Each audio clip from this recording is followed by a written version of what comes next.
Understand the chemistry of an acid-base titration.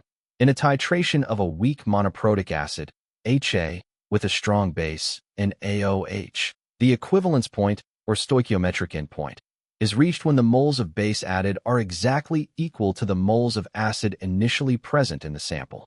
Set up the stoichiometric relationship. Because the acid is monoprotic, it donates 1 proton, H to the power plus, per molecule, reacting with hydroxide ions, OH to the power negative, in a 1-to-1 molar ratio. M acid times V acid equals M base times V base. Identify the values and constraints given in the problem.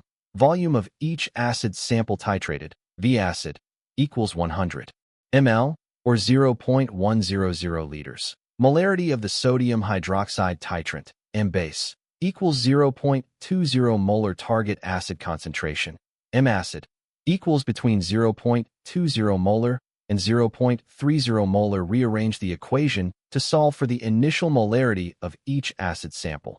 M acid equals M base times V base over V acid. Substituting our known constants. M acid equals 0.20 molar times V base over 100 ml. This simplifies to a direct relationship. M acid equals 0.0020 times V base, where V base is an ml. Calculate the concentration of each acid solution using the experimental data table. Solution A. V base equals 40 milliliters, M acid equals 0.0020 times 40 is equal to 0.080 molar. Solution B. V base equals 75 milliliters, M acid equals 0.0020 times 75 is equal to 0.15 molar. Solution C.